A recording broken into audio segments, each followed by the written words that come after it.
Okay, I call this meeting to order at 7 o'clock. What do we do? Oh, flag salute. Thank you very much, Brandon. Please join me in the flag salute. I pledge allegiance to the flag of the United States of America and to the republic for which it stands, one nation, under God, indivisible, with liberty and justice for all.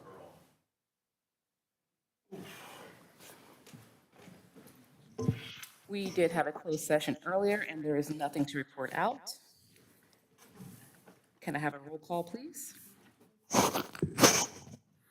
Councilmember Bruins, Present. Councilmember Daniels, Here.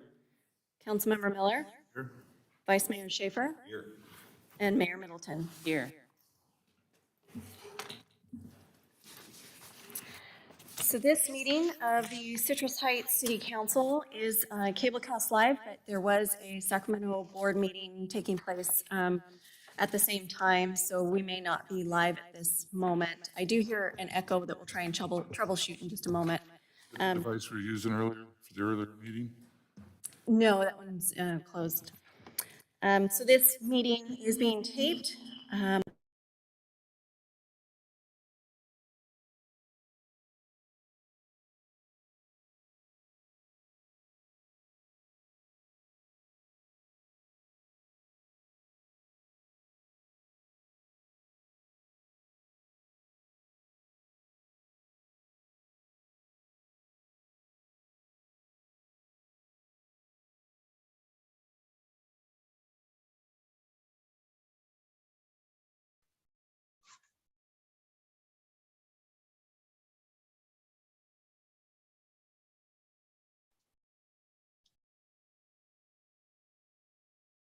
I don't know if you guys can hear me. I cannot hear anything on this side.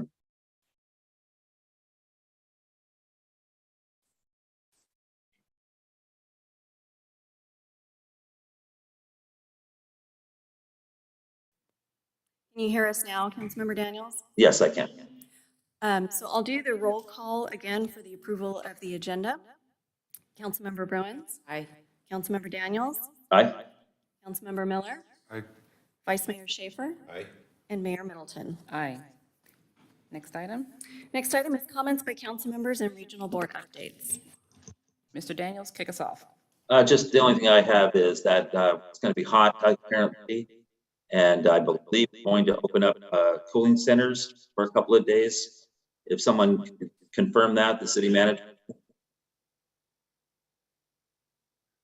That's correct, Councilmember Daniels. We will have, actually we had it open today and it'll be open tomorrow to the cooling center at the senior center. And I'll have a slide for that during the city manager's update that includes the address and the times that it's open. Is there anything else, Mr. Daniels? Just me trying to turn my phone off. Nope, that's it. Ms. Bruins? Thank you. A couple things. Regional sand is dark for the month of June, so no report there. We had a PAL meeting yesterday, and it was a lot of fun because we had it out at the Sayonara Center with all the kids and their water-related bounce houses, and one of our CSOs actually went down the slide with one of the kids in full uniform, so that got a lot of hurrahs and attention. At the meeting, we talked about the upcoming events this summer. We're having a swim day at Rush Park on July 25th for the PAL kids, and they're able to, they'll probably have hot dogs and hamburgers too, swim for free that afternoon.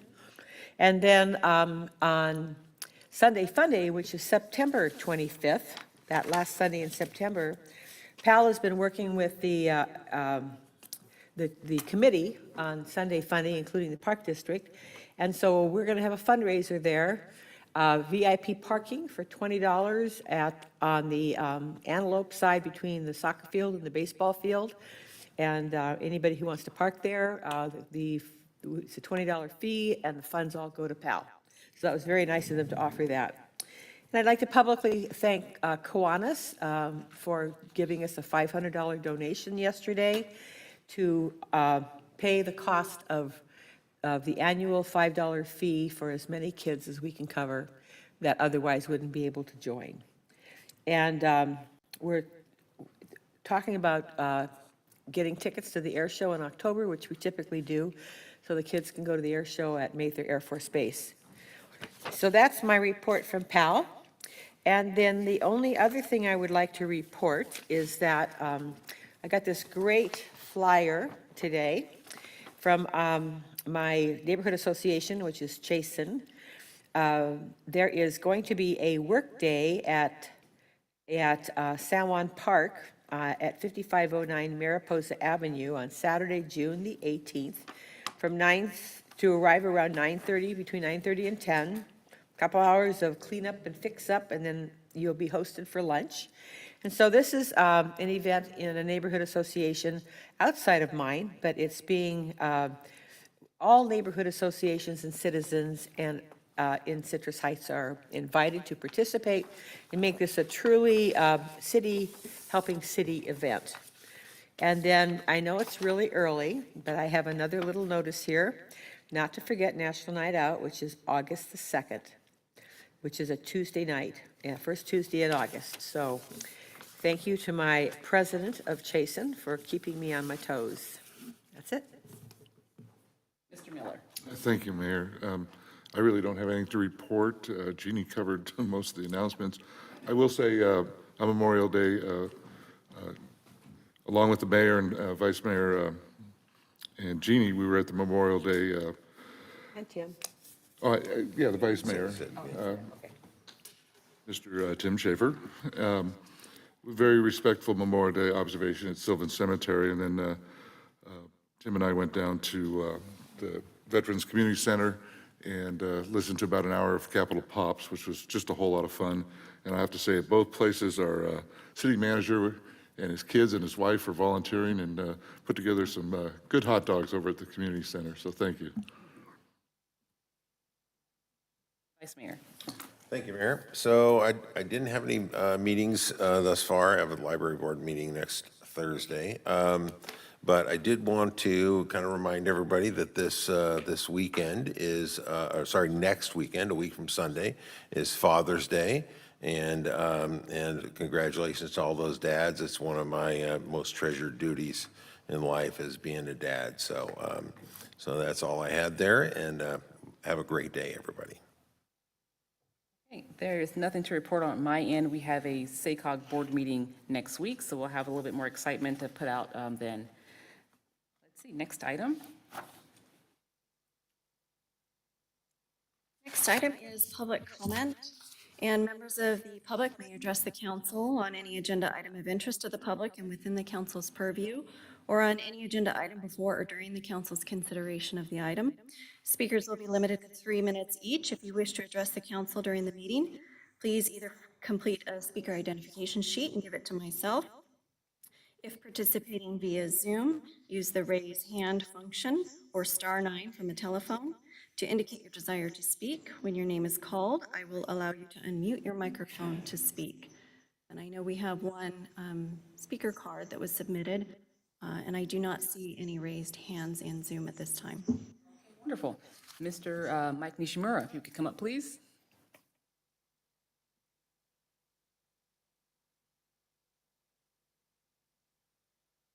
Good evening, Mayor, council members. I think you all know me, but my name is Mike Nishimura, and I am now the new president of REACH, which is the Residents Empowerment Association of Citrus Heights.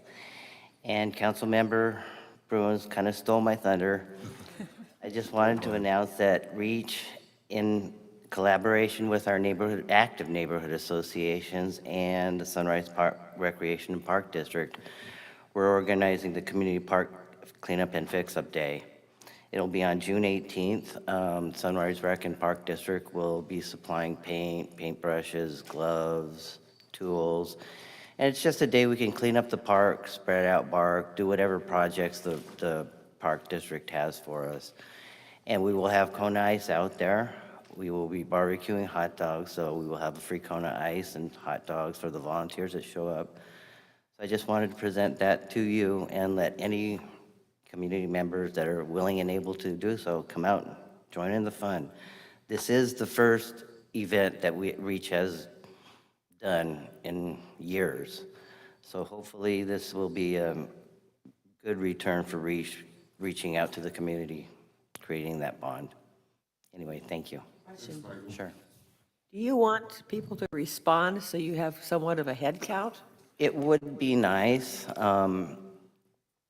It's not mandatory. It would be nice if we could. Parking is kind of limited. We counted 30 spots, but the Park and Rec District will open up the back lot if need be. And there is some street parking, but we've also heard there's going to be construction on Mariposa that day. So if we can get some response, just so we have a general idea, that would help us out a little bit. And it would help the Park and Rec District too, insofar as how much supplies they need to provide for us. They will be supplying gloves and stuff like There's that. an email address here. You might want to read it out. You can contact Tom Sheeler. He created a new email address. It's citycitrusicesreach@gmail.com. I will leave these flyers on the table and back. Okay. Any other questions? Can we get this on our website? Yeah, absolutely. We'll get an announcement out on this too. Sounds like a great event for some community pride. Thanks, Michael. Thank you and congratulations. No more public comment? All right, next item. Next item is consent calendar items 4, 5, 6, and 7. Approval? Second? Motion by Bruin, second by Schaefer. Can I have a roll call vote, please? Councilmember Bruins, Aye. Councilmember Daniels, Aye. Councilmember Miller, Aye. Vice Mayor Schaefer, Aye. and Mayor Middleton. Aye. Next item. The next item is public hearing. Number 8, the subject is draft amendment to the general plan safety element. The recommendation is to adopt a resolution finding the project is exempt from CEQA per section 15061B3 and approving the proposed general plan amendment to include the local hazard mitigation plan into the community health section of the general plan as presented. Good evening, Council. Allison Bermudez here with the Community Development Department Planning Division with this item. As mentioned, this is an amendment to the general plan. We are amending the safety element to include information and an adopted local hazard mitigation plan. You adopted that plan earlier this year in February, and so now to continue to receive FEMA funding in the future, we need to incorporate that mitigation plan into our general plan. So the proposal is to amend the safety element to include the language required to continue to apply for FEMA grants. Since this is a general plan amendment, it was taken to the Planning Commission in May, and they have recommended approval.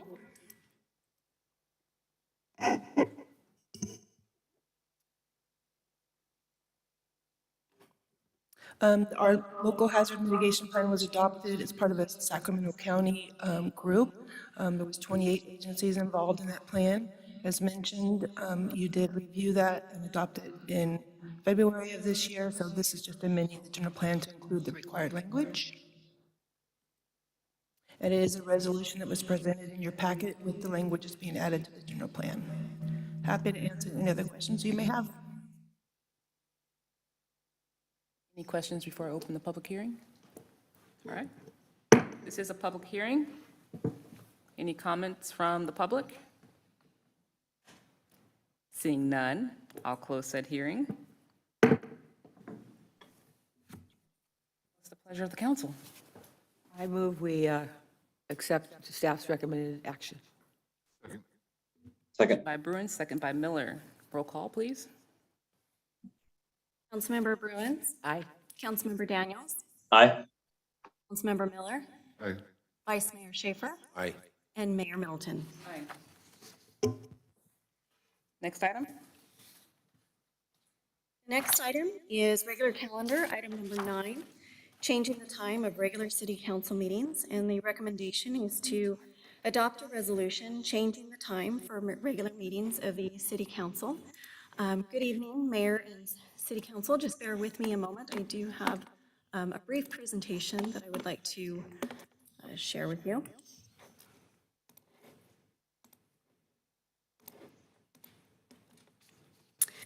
So I'm Amy Van, the city clerk, and tonight I will be presenting on the item regarding changing the time of regular city council meetings. Since 2005, the city council has been meeting on the second and fourth Thursday of the month at 7 p.m.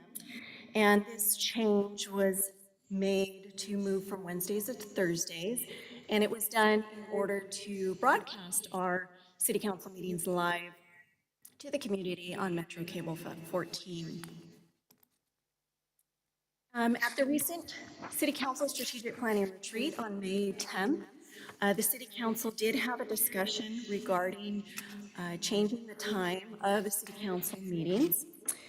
And as a result of that discussion, the City Council adopted a strategic planning objective, which states to present to City Council for consideration an earlier start time for the City Council meetings with emphasis on promoting public participation through effective communications.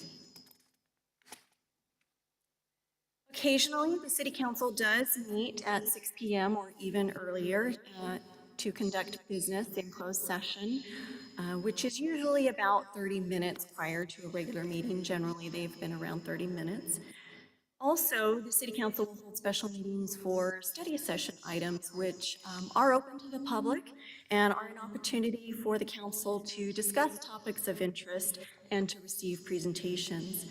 And by changing the start time of regular meetings, most likely the study sessions would occur during the regular meeting portion of the meeting.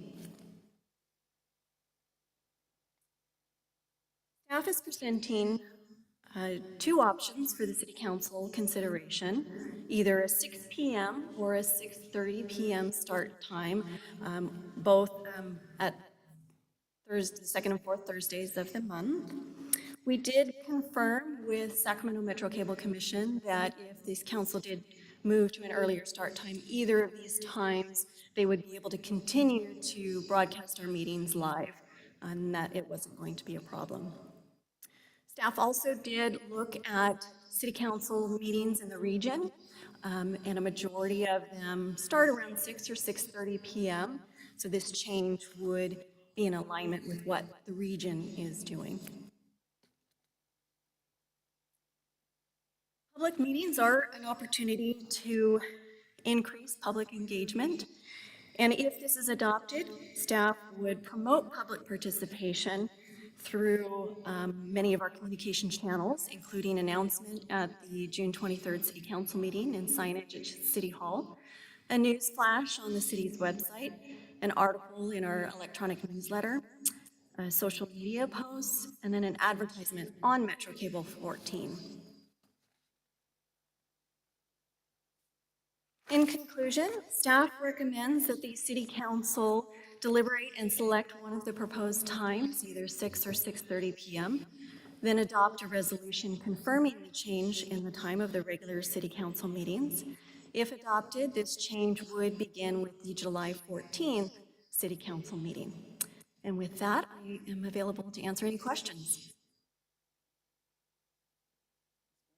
Thank you. I don't have a question so much as just perhaps you could make a statement as to why the time change is being considered? What brought the subject up in the first place?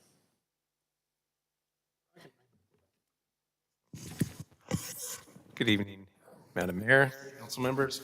Councilmember Bruns, the start time at 7 o'clock, finding, just talking to other jurisdictions and past experiences working with other jurisdictions in the region, the earlier start time, it seems to allow for people to, rather than go home after work and then have to leave and come back to a meeting, if they have something that they wish to engage on with the city council or want to come in and hear about an item or make public comment, it's more convenient for a lot of folks to leave work and then come directly to the meeting and then are able to go home after they participate in the meeting. Oftentimes, for a lot of people, if they make it home, they have a hard time leaving once they get there. So it's an opportunity for further engagement with the public to have a little earlier start time. Great. Well, I just wanted that to be said out loud because we talked about that at our strategic planning meeting. So It's basically to encourage more engagement from the public, make it easier for them to come. Thank you. Yes, all I would say is, I'd like to see from an advertisement standpoint that we advertise in the Messenger for 90 days, as well as the Citrus Heights Sentinel, the online paper that some 40,000 residents subscribe to. So I think it's great. I think it's time. Thank you. Mr. Daniels, do you have anything? Yeah, I would just echo the city manager's comments. I think that's very reasonable and logical to have those opinions of what people might be doing. We certainly have never been a large crowd city council unless there's some hot topic. But the other thing this does also is it also allows our staff to get home earlier too. And I like that idea, that they can get home to their families also. And so I certainly have a preference more towards 6 p.m. than 6:30. I don't think 6:30 is much of a difference. I think that would still cause people to maybe want to venture home, grab a little bit of dinner, and then, uh-oh, the TV's on, there's the chair, and oh, well. So I have a preference towards 6 p.m., and I think it serves a very good purpose. Thank you. Mr. Miller? Yeah, thank you. I don't know that this is a scientific conclusion that more people will show up because we start earlier. I could make the same argument that you need to get home from work, clean up, get a shower. If you're going to be talking, you definitely want to put a suit and tie on, maybe. And that's for council members as well, that are working up till 5 o'clock. And so I don't know that necessarily making a change is beneficial. And the other thing I heard that I thought was very interesting was we'll put the study sessions in the meetings. So they'll still go the same time as if we started at 7. So I don't know that there's a benefit there. The meetings are just longer. But I wouldn't fight it. I mean, we need a start time. I'm just not for an earlier start time. Well, seeing as we've had all of our comments, what is the pleasure of the council? Well, let me just make one more comment. Okay. You know, true, the study sessions would be in the meeting, but we'd have the discretion of putting them anywhere in the meeting. They don't necessarily have to be up front if everybody doesn't want to sit through the study sessions. Right, but the meeting then, the length of time is still the same whether you, For us, it is. Yeah. But not necessarily for the public. right. And I would think the study session, And I don't care what time it starts. Either time is fine with me. And I could just offer, I think it's, as far as the study sessions, they're pretty infrequent. It's not like we're doing it every single month. We do study sessions probably 5 or 6 times a year. It's really not that frequent that study sessions are an issue. And oftentimes the study sessions are important ones. So if people are really passionate about a particular issue and they want to stay for the study session or they want to make sure they attend, I don't think that that's too much of an issue. I would agree with Councilmember Daniels. I like a 6 p.m. And I'm one of the folks that I have a very busy schedule, and I would like to see the council meeting start earlier. And before we move on, I would just say that starting at 6 p.m., I agree, Jeannie, you brought up a great point. If we can move those study sessions to the back end so that we can handle the people's business, and if anyone wants some extra credit homework, they can stick around and learn a little bit more. And with that, I will entertain a motion. I'd make a motion that we adopt a resolution changing the time for regular meetings of the city council to 6 p.m. Motion by Daniels, second by Bruins. Roll call vote, please. Councilmember Bruins, Aye. Councilmember Daniels, Aye. Councilmember Miller, no? Vice Mayor Schaefer, Aye. Mayor Middleton. Aye. Motion passes. Thank you. Next item, please. Next item is regular calendar, item number 10. The subject is California Sports Wagering Regulation and Unlawful Enforcement Act, Initiative 19-0029A1. The recommendation is to consider adoption of a resolution opposing the California Sports Wagering Regulation and Unlawful Enforcement Act initiative. Good evening, Mayor, Council. I'll just have a few brief comments on this and why it's here before you. As Ms. Mann spoke to, it's a ballot initiative that is a tribal-sponsored initiative that's qualified for the November 2022 ballot. It's California legalized sports betting on American lands. And the initiative would amend the California Constitution to allow tribal casinos to offer roulette, games played with dice, and sports wagering.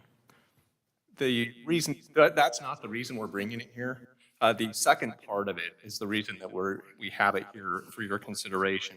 It then goes on to say, in addition, it would amend the Business and Professions Code and authorize any person or entity to bring civil suits for violation of gaming laws, commencing with sections 330 of the Penal Code. So the concern here, this was brought up to us by one of our businesses, Stone's Gambling Hall, a longtime City of Citrus Heights business, asked us to look at this. They had some concerns about it, and they'd submitted a request to the City Council to consider a position of opposition. The games that they're talking about from an expansion standpoint, as I mentioned, that's not something that from a staff perspective that we're voicing any concern about. It's more of this provision that could result in potential frivolous lawsuits for one of our businesses here within the city. There was the letter request. There was also the staff report that was written up. Should the city council, have any questions on this or want to go deeper, I know that City Attorney Jones has also reviewed it and is prepared to answer any questions. But it's really about this provision that's really not germane to the sports betting aspect of it or roulette or dice games. It's this provision that would potentially result in frivolous lawsuits against card rooms. And there have been, I want to say there's 5 cities, there may be more that have passed a resolution in opposition for that specific concern. There also, I believe, are at least 2, potentially 3 council of governments that have taken a similar position. And then I believe at tomorrow's California League of Cities meeting, this is also a topic that's going to be considered at that meeting as well. So with that, happy to answer any questions the council has, but again, we're brought this forward for your consideration if you would like to consider adopting a position of opposition. Steve has a question, then Jeannie. I do want an explanation, just a little better of why this, everybody gets sued and we have frivolous lawsuits left and right. How is this different than the existing law and what changes here and how does it expose our businesses here in Citrus Heights to lawsuits? Yeah, it is a little bit different. And you're correct that people can sue anybody for anything. But what this does is typically the Attorney General's office has to file lawsuits related to gaming. What this legislation would do is it's called a private Attorney General's provision. So it would give private law firms the ability to file lawsuits as if they're the Attorney General. They would have to make a request to the AG's office. And I don't know how difficult that'd be to get, but it does sort of shift private firms from almost acting as a quasi-governmental agency in that. Would this be constitutional or? Well, this is why they're asking, this would be an amendment to the California Constitution. So currently it would not be constitutional. This would make it such. Thank you. Jeannie? Thank you. I know that the second part of the presentation is what we're mostly concerned about. Would you just restate the first part of that provision again, please?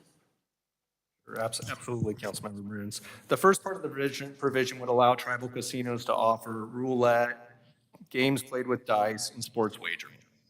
On their property or else? Tribal casinos. In their private? Yeah. Okay, I thought I heard you say on public land, so. No. Okay, all right, that was my question on that. Okay, thank you. Vice Mayor? I really don't have any comment. I think it really it's an affront to it's an affront to my sensibilities. It seems pretty outrageous to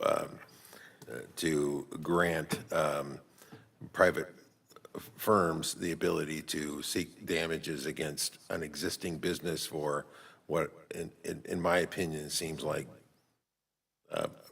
normal business practices. And I certainly couldn't support this initiative. Mr. Daniels? I think that Councilmember Schaefer characterized it very well. That's all I would have. Right. Is there any public comment?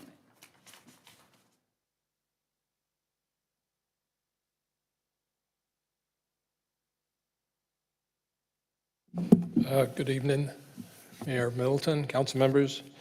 My name is Kermit Schultz, and I'm with Stone's Gambling Hall, and I'm here on behalf of ownership to ask for your opposition to the initiative.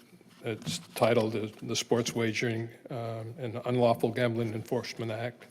I want to say thank you to our city attorney, city manager, and staff for the effort to bring this before you this evening. Thank you very much. It is a great concern to us. It's a great concern to the industry.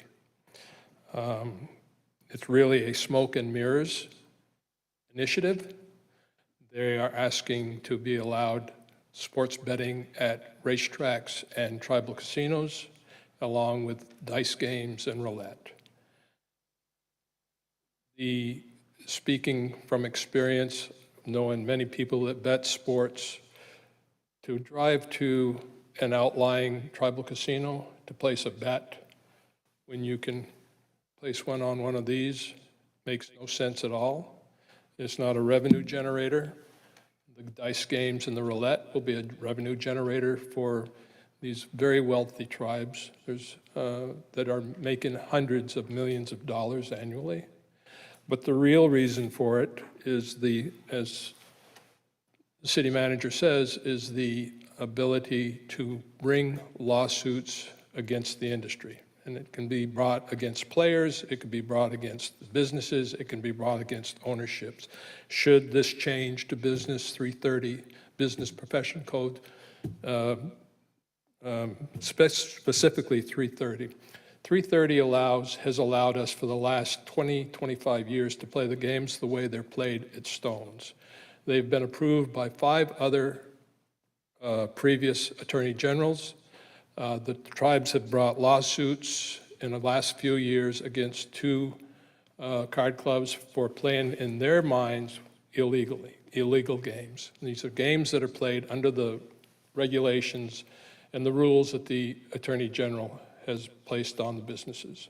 So for 20, 25 years, they've been approved. So what this basically does is says that if they feel that one of these games are being played illegally, and the Attorney General does nothing about it, which the past 5 or 6 Attorney Generals have said what they're playing is they're playing it the legal way, under the rules and the regulations that we have stated, they can say that it says in here that if the Attorney General does not file a lawsuit, does not go after them, that gives them the right. And that's what they're doing with the PAGA Act. And so it's a major concern for the industry.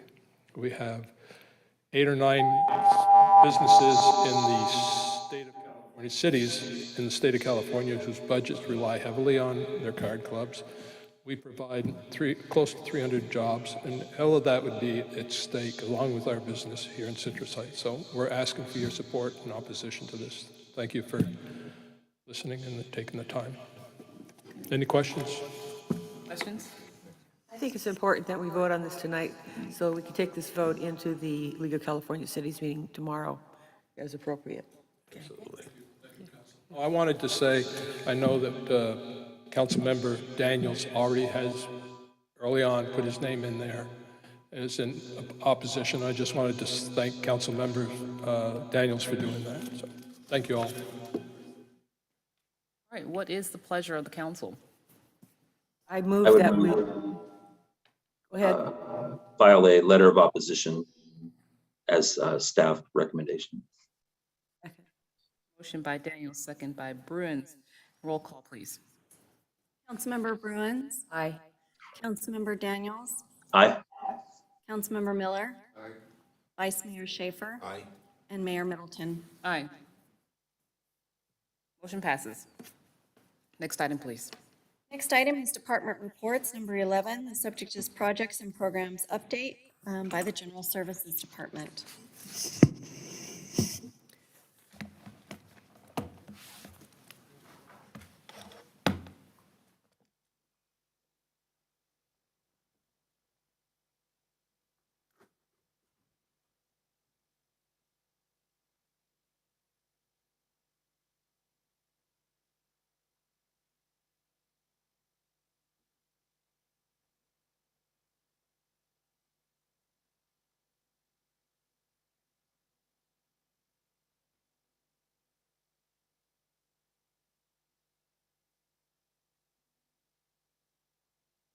Evening, Mayor Middleton and members of the City Council. I think we can see the screen up there.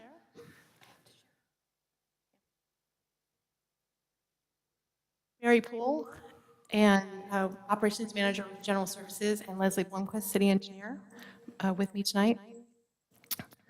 We are here to provide a department update on the capital projects and operations of the capital projects and operations side of the General Services Department. As an overview, during this presentation, we will walk through some of the major capital projects that are either under construction right now or in the final design stages. We will talk about some key programs in the operations areas. And since it's grant season, we will talk about some grant programs that are keeping us busy. And we will wrap up with a summary of resources and take any additional questions. Leslie? Thanks, Mary. So the first project up today is the Arcade Cripple Creek Trail project. This project is currently in the construction phase, and we opened up bids earlier today. I won't share too much on this project, as we will be giving an in-depth presentation specifically on this trail project at an upcoming meeting, but I will share that the estimated current project cost earlier today was around $9.1 million, and that includes the design, environmental, and the construction estimate.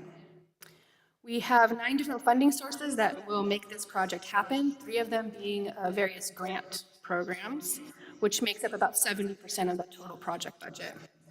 I think it's important to note, too, that of the 6 local funds that we have identified, none of those are general fund, and we have the Active Transportation Program grant, a Recreational Trail Program grant, as well as a Per Capita Park grant. This project started back in 2015, and we are anticipating to start construction later this summer. The next project is the Auburn Boulevard Complete Streets Phase 2 project. This project has been in the works for almost 20 years with the adoption of the Auburn Boulevard Specific Plan back in 2005. There are over 20 different funding sources for this project, including 6 different grant-secured funding sources from various federal, state, and regional grant programs. The project also involves a significant amount of coordination between various agencies, including the City of Roseville, Placer County, several utility companies, but our primary utility partner being SMUD, as we're working to underground all the facilities on the east side of the road, as well as 3 transit agencies and the connection to the Lewis Orlando Transit Center. Construction is anticipated to begin in fall of 2023 and take approximately 2 years. This is phase 2 of a larger project, which is the largest and most transformative transportation infrastructure project that we've undertaken to date. And here we have the Greenback Lane Complete Streets project, which is currently in construction and paving going on nightly this week. In fact, they should be starting in about 20 minutes out there doing the number 2 eastbound lane tonight. The total construction estimate is just over $3 million, and we do have a construction management firm helping us with the day-to-day resident engineering and construction inspections at a cost of $335,000. We have 9 different funding sources that will make this project happen. All of them are local funds, including SB1 road maintenance rehabilitation funds, and given that the Greenback Fair Oaks intersection is half city, half county, the county is contributing to this project as well. The work includes not only the roadway resurfacing, but includes pedestrian and bicycle safety upgrades at the Greenback Fair Oaks intersection. It includes other traffic signal upgrades to that same intersection, as well as Arcadia and Sunrise Boulevard, and also includes storm drain replacements. And just to show and highlight kind of the conditions of our construction projects, that middle project was taken earlier this week, and it shows how we have to pave at night with the overhead utility lines, the traffic signal right there. It's quite constrained. Also part of the Complete Streets project on Greenback is a storm drain replacement across Fair Oaks, just north of the intersection there.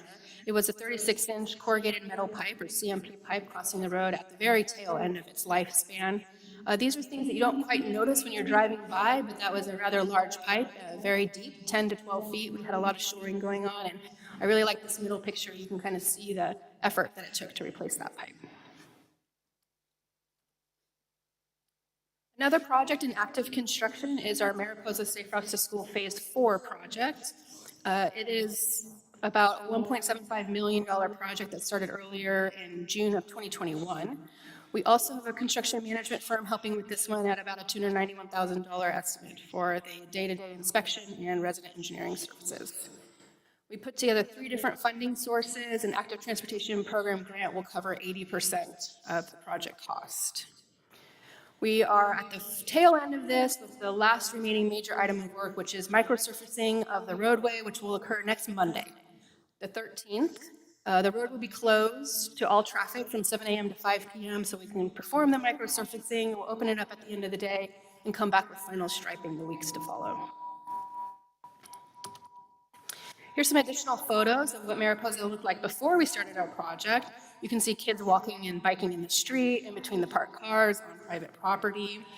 Completion of phase 4 of this project concludes a 20-year effort for the entirety of the Mariposa Safe Routes to School, which includes sidewalk and bike lanes, both sides of the street, all the way from Greenback down to Madison.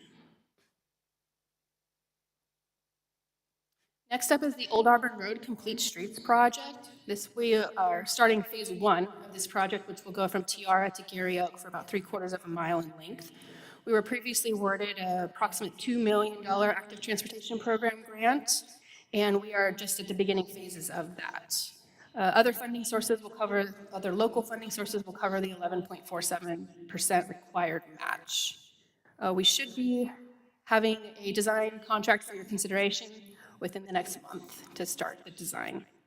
And this project will construct separated sidewalks, class 4 separated bikeways, which are bike lanes separated by a raised concrete median to provide that protection between vehicles and bicyclists, a road diet, which will take a travel lane and reassign that for bicycle and pedestrian use, lighting improvements, landscaping, gateways, as well as an enhanced crossing at Tiara, which is what is shown in the photo rendering on the screen.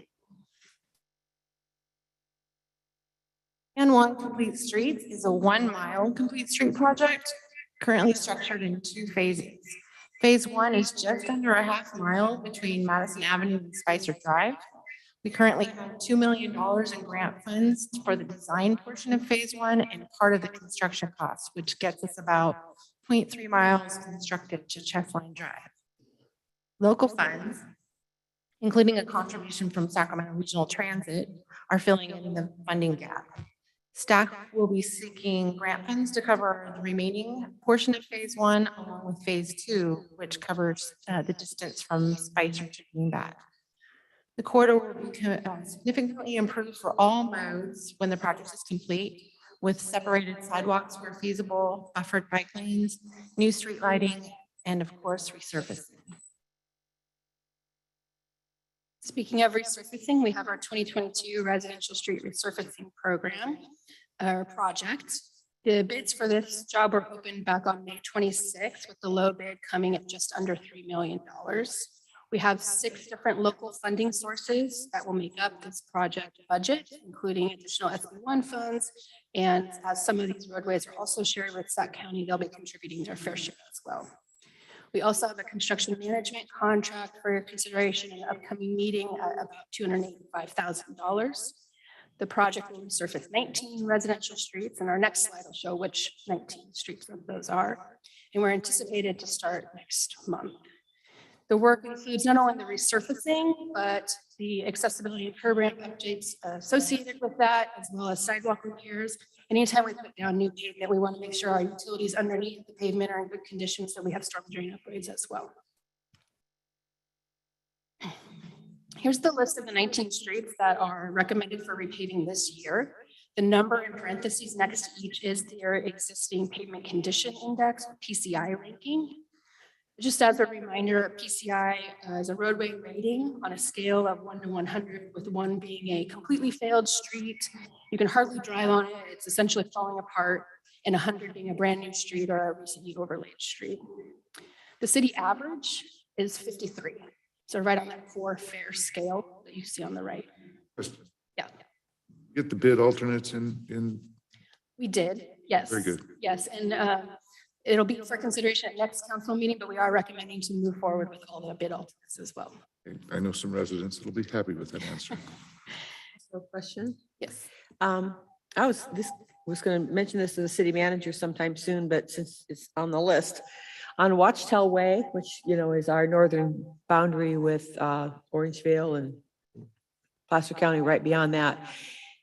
Years ago, when that street was redesigned, and I can't remember, Mary, if it was still county or if it was city, but they put in like a raised section that separates the street from a field, undeveloped little strip, and then the sidewalk is beyond that.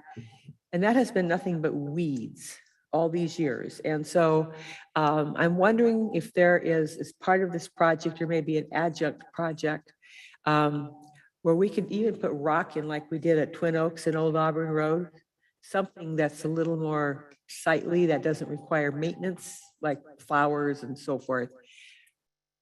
Because that is a northern boundary to our city and does represent us, so. Thanks. And we will discuss that. Part of that, the Arcade Cripple Creek Trail will be ending right there and then extending up to that street. So we'll be. That's another reason. It's going to be the beginning of the trail, which will be beautiful, and to have that next to it would be sad. Thank you. As part of the 19 streets, you'll see a lot of really low PCIs. Those are the streets that we'll be doing a full grind and overlay. You'll also see a couple of streets that are in that mid-range level. This is the first year in a while where we're going to be using a small percentage of the funds for applications of these mid-range in order to prolong the life.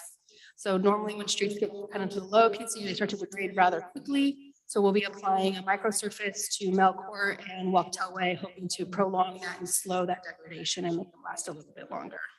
This is pretty standard for pavement management programs, and we'll be discussing, I know we have a upcoming research and discussion on that as well. In addition to capital projects, engineering and DSD also works on development projects. We work with developers on agreements, tentative maps, final maps. We also review and condition traffic operations and safety analyses to ensure development doesn't cause additional issues on our existing infrastructure. We review the developments for proper drainage, best stormwater management practices, traffic safety, frontage improvements such as sidewalk, streetlights, curb and gutter, and compliance with city code. We then inspect the same improvements in the public right-of-way, the frontage improvements, and those traffic safety improvements. We also inspect all the utility tie-ins, and we monitor for stormwater pollution prevention compliance. Some of the current active development projects that our staff is working on includes the Mitchell Village development, the old Sunrise Golf Course, Wyatt Ranch, which is near Sunrise and Sayonara, just north of there. Auburn Heights is over by Walmart on Auburn Boulevard, townhomes there, as well as Fair Oaks Senior Housing, which is on the west side of Fair Oaks, south of Greenback. Engineering and GSD also manages our encroachment permit program. Any work within the public right-of-way requires an encroachment permit. Some of these are minor, to replace cleanouts or restore sidewalk. Some of them are pretty major, such as full water main replacements or gas main relocations. Anytime we get an encroachment permit, we're doing this to ensure proper installation per our standards. We're doing it to protect the public infrastructure and as well as to coordinate between projects. Each permit application requires a traffic control plan, requires processing, inspection, closeout, and invoicing. In fiscal year 2021, we issued over 750 permits, and so far this fiscal year, we've done over 600. Waste management is another division housed in general services. Under this umbrella, staff manages responsibilities related to the residential and commercial service delivery and compliance with state and federal mandates. Grants and funding programs provide some assistance, primarily with education and outreach. The city has lots of great resources available on the website, including an interactive Sort Smart tool to help determine what goes in which bin. And we expect this to be more and more utilized as the residential organic recycling rolls out next month. We're also subject to the statewide municipal separate storm sewer system permit, MS4, which is much easier to say, which regulates urban stormwater discharge into our streams, creeks, and rivers. The intent is to keep our waters clean and then also to support aquatic life. This comprehensive program includes pollution reduction activities for construction sites, public education, and monitoring requirements, to name a few. Also, stormwater-related FEMA maps are developed, flood insurance rate maps, and provided to the city and property owners. FEMA is currently working to update their maps, which may result in new boundaries for floodplains and floodways adjacent to our creeks and citrus heights. This is of significance as flood insurance is required for any property within a floodplain. So as a result of the update, if properties may not have previously been located in a floodplain are now, according to the new maps, they may be subject to new insurance requirements. And finally, in 2015, the state issued amendments to the MS4 permit regarding trash capture. These are amendments are commonly referred to as the trash amendments. You may have heard that. Trash capture is a huge undertaking. We must be in full compliance by 2030, and so we are working toward that goal, which includes capturing all trash before it enters our waterways. So ways that we're working towards implementation is we are discussing with current development as they come in and requiring compliance now. We're upgrading our storm system with trash capture devices in strategic locations. We're implementing programs such as additional street sweeping to capture the trash before it even enters the storm drain system. And then we're doing monitoring and reporting. We also have a capital side to the stormwater program. We're currently working on design for upgrades at Bladen Court, Amsa Court, and Chula Vista Drive, where we have current localized flooding issues during high storm events.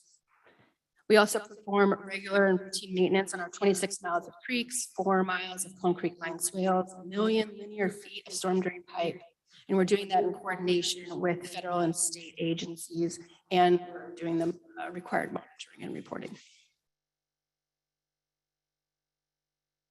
Here's another recently completed capital project that was done through our stormwater program.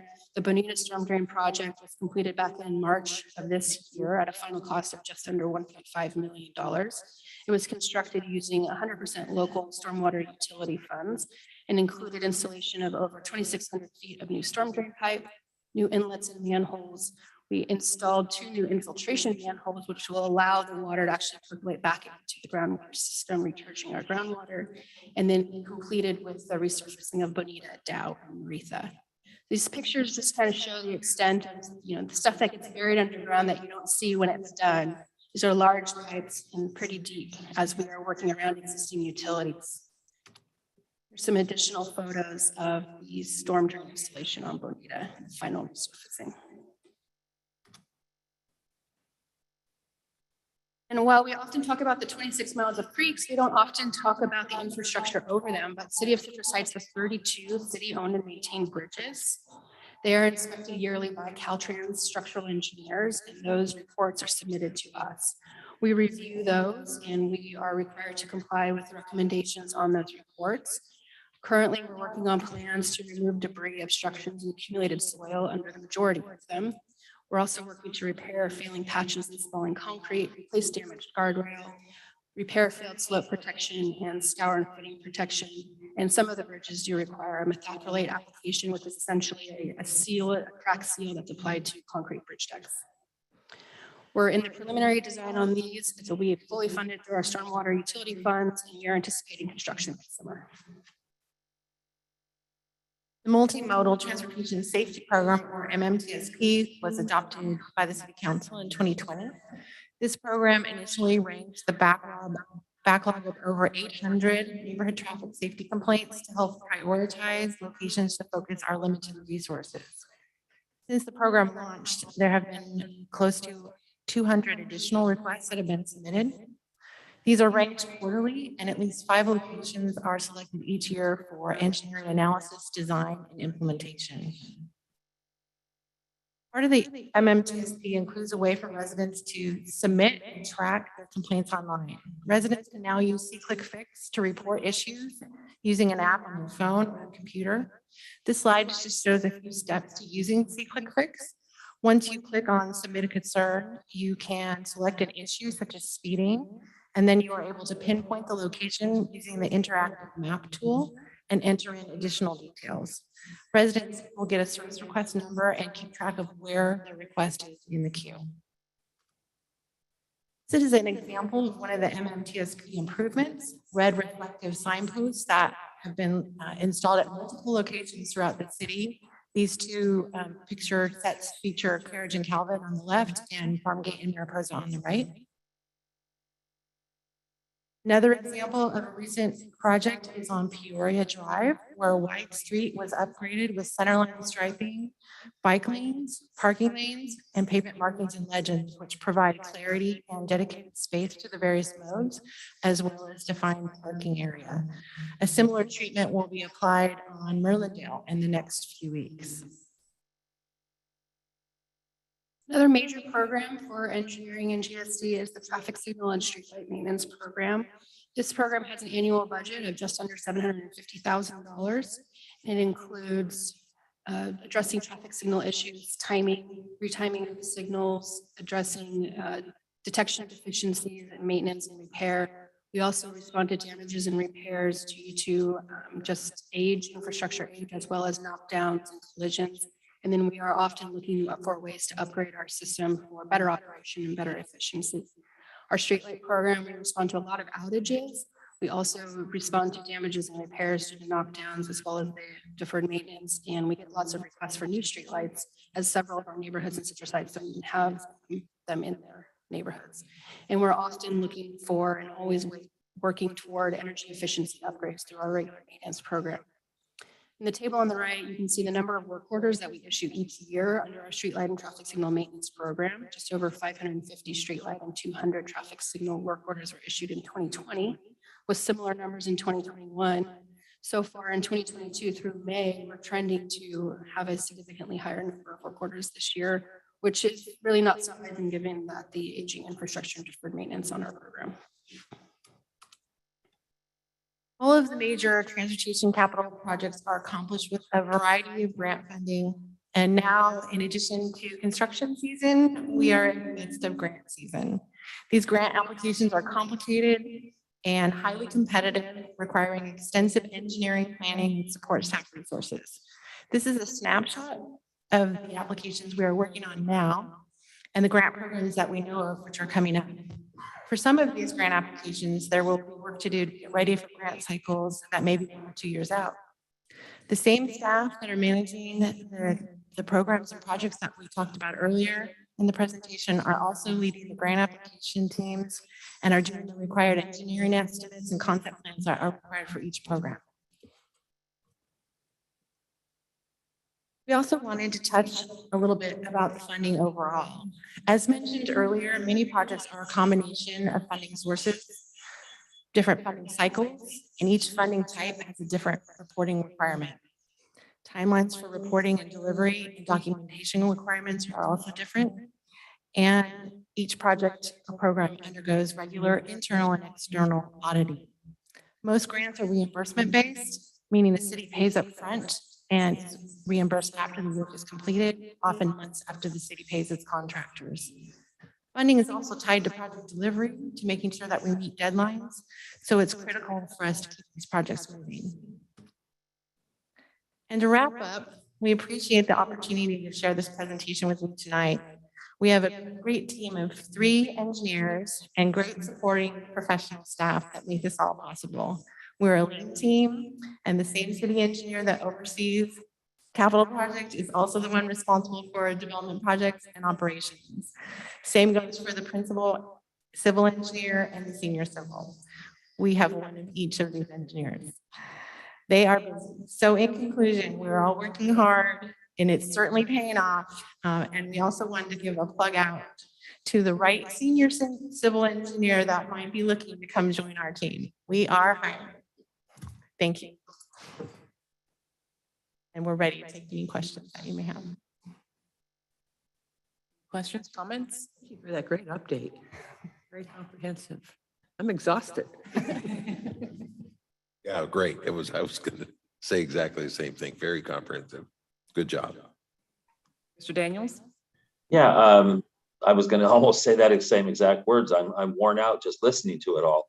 So it does show hopefully the residents and businesses in Citrus Heights that we're doing a lot. There's a lot going on, and sometimes it's not seen, it's not even visible, but there's a ton of stuff that goes on to run a city. There's a lot of work, and there's a lot of money involved, and it also shows, unfortunately, the complicated nature of government in that, you've got funding coming from 7, 10, 12 different sources.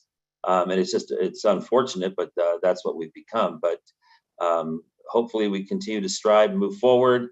And my heart goes out to the staff, the hard work, just trying to keep track of these projects and the reporting and how they get funded.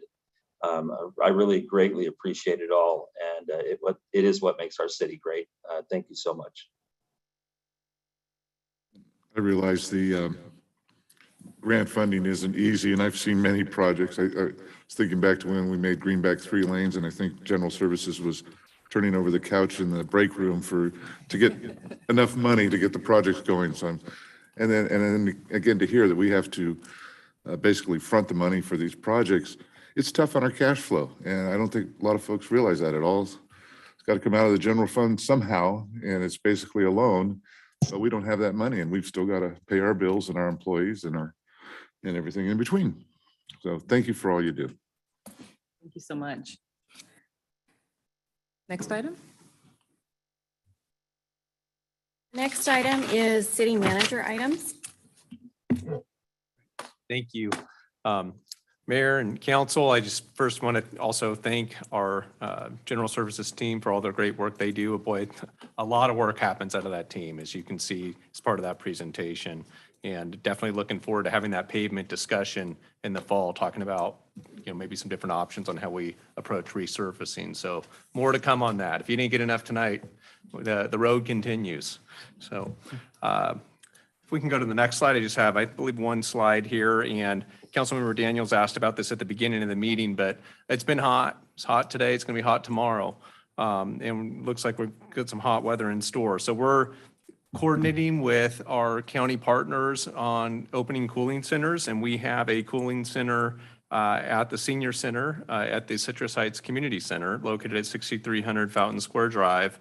And it'll be nice and cool in there. It'll be open from 9 to 6. Well, today it was open from 9 to 6, and it'll be open again on Friday from 9 to 7. And then we continue to coordinate with the county on the triggers as to when these cooling centers get open. So hopefully we'll actually experience some natural cooling. We all are fans of the Delta breeze on days like today and tomorrow. It feels like it's a myth, but it does show up. So, but the good news is we do have a place of refuge for residents that need a cooling center. Concludes my comments. Next item? I got a quick question about Go ahead. ashes. So my wife and I have gone over to the cooling center during the hot days and played some cards over there. And what was interesting is when they closed the facility at 6 p.m., it's still over 100 degrees oftentimes. Is there any way we could say open it? Because it doesn't typically get really hot until noonish. So instead of opening from 9 to 6, if we could open it later and close it a little later, I think it might accommodate a few more people that are trying to stay cool. So certainly appreciate it if it gives that some consideration. Thank you, Vice Mayor Schaefer. I'll definitely talk to our team, and I hear your point on that. We'd like it to cool off earlier than it does sometimes, but ensuring that there's a cooling center when we're in those peak heat times, I hear your message there. Next item? Next item is items requested by council members and future agenda items. Do we have anything from anyone? Daniels, I see your head shaking no. Okay, with that, we are adjourned at 8:04.